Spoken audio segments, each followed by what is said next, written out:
કોરોનાનું શહેરમાં સંક્રમણ દિન પ્રતિદિન વધી રહ્યું છે, ત્યારે વહીવટી તંત્ર દ્વારા કોરોના સંક્રમણ અટકાવવા અનેક કડક નિર્ણયો લેવાઈ રહ્યા છે। તે ચૂંટણી સમયે તંત્રની લાપરવાહીના કારણે કોરોના કેસોમાં સતત વધારો થયાના આક્ષેપો સાથે રાંદેર ટાઉનમાં અનેકો બેનરો લગાડવામાં આવ્યા છે અને ધનિકોને માફી અને પ્રજાને દંડના લખાણ બેનરો પર જોવા મળ્યા હતા, જેને કારણે લોકોમાં હોહા થવા પામી હતી। નમસ્કાર દર્શક મિત્રો, અત્યારે G24 ન્યૂઝ ચેનલની team Rander bus station Rander ટાઉનની અંદર છે।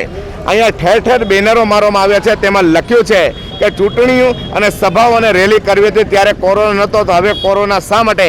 આવો અહીંના રહીશો છે, તેની શું ફરિયાદ છે આપણે મળીએ। જે આપનું નામ? મારું નામ સોહેલ શેખ છે, હું રાંદેરનો રહેવાસી છું।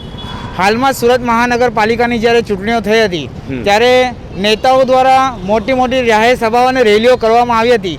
અત્યારે તે વખતે એક પણ કોરોનાના કેસ થતા નથી એવું દેખાડવામાં આવ્યું હતું। ત્યારબાદ જે સંક્રમણ વધ્યું છે તો અમે લોકો એવું કહેવા માંગીએ કે સંક્રમણ વધવાનું કારણ શું છે? આ રેલીઓ કે સભા છે ત્યાં જે પ્રજા જે આજે આ પોતાના ધંધાથી બેકાર બની છે એ છે, તમે જાણી જોઈને પ્રજાને હેરાન કર્યું છે, તે અમે સાંખી લેશું નહીં, એનો અમે વિરોધ કરી રહ્યા છીએ અને એના કારણે આજે રાંદેરની અંદર અમે લોકોએ બેનરો લગાડીને રોષ વ્યક્ત કર્યો છે। હવે આની અંદર શું લાગે છે તમને?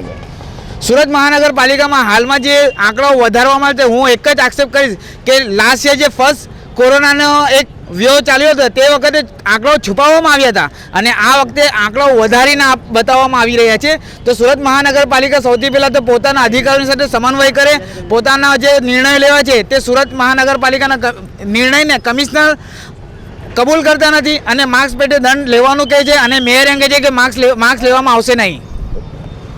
જી આપનું નામ? ઇબ્રાહિમ મોતાલા, ઇબ્રાહિમ આસિફ મોતાલા। ઇબ્રાહિમભાઈ, શું કહેવું છે તમારું? મારે એક જ કહેવું છે કે રાતના આ લોકો કર્ફ્યુ લગાવી દે છે, બરાબર? ધંધા માણસ ધંધો કરે કેવી રીતે? જ્યારે ઇલેક્શન હતા ત્યારે કર્ફ્યુ નહીં હતું, બરાબર? લોકડાઉન નહીં હતું, કંઈ નહીં હતું। હવે જ્યારે લોકડાઉન આવી હવે કેવી રીતે ધંધો કરો? 8:30 વાગે પોલીસ આવી જાય, બંધ કરાવે। રાતના ટાઈમ પર તો ધંધો હોય, અમારે ધંધો કરવાનો કેવી રીતે? અમારે કમિશનરશ્રીને આ જ કહેવાનું છે। એટલે તમારે શું કહેવું છે? આજે ઠેર ઠેર બેનર માર્યા છે કે ઇલેક્શનની અંદર નહોતું? ઇલેક્શન અંદર નહીં હોતું ને હમણાં આ લોકોએ કહ્યું છે, બરાબર?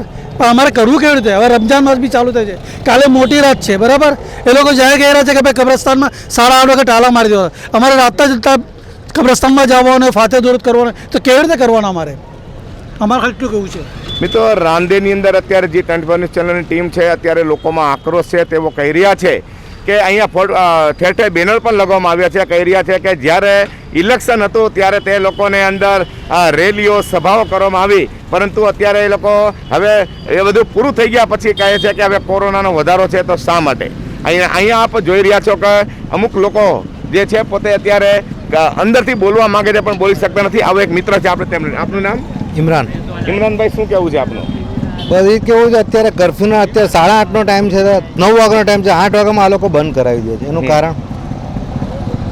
એટલે આજે બેનર મારવામાં આવ્યા છે, એ બાબતે શું કહો છો તમે? એ જ કહેવાનું છે કે આ લોકો બંધ કરાવી દે છે, ધંધો રાતના કેવી રીતે કરીએ અમે લોકો? અમારો રાતનો ધંધો હોય છે, ખાવા પીવાનો ધંધો હોય છે, એના માટે શું કરીએ? 9 વાગ્યામાં 8 વાગે જ આ લોકો બંધ કરાવી દે છે, આવીને પછી મારવા માંડે છે આવીને આ લોકો પોલીસવાળા। મિત્રો, નાનામાં નાનો માણસો છે તેની વેદના છે, રોજે રોજનું કરવાવાળા છે તેની વેદના છે કે હવે અમારે શું કરવું? અત્યાર સુધી ઇલેક્શનો સહિતના જે તેમને સભાઓ અને રેલીઓ કરવામાં આવી હતી તેની અંદર કોઈને કોરોના ન નડ્યો, પરંતુ જેવું સભા રેલીઓ બધી બંધ થઈ ગઈ, ઇલેક્શન બંધ થઈ ગયું, ચૂંટણી પૂરી થઈ એટલે તરત જ કોરોના લાવ્યો, તેને કારણે લોકોમાં રોષ છે કે આવું બધું શા માટે ચાલશે અને રાંદેર ટાઉન સહિતના વિસ્તારની અંદર ઠેર ઠેર બેનર પણ મારવામાં આવ્યા છે। G24 ચેનલ માટે હું પ્રકાશ વાળા, કેમેરામેન વિજય મકવાણા સાથે સુરત।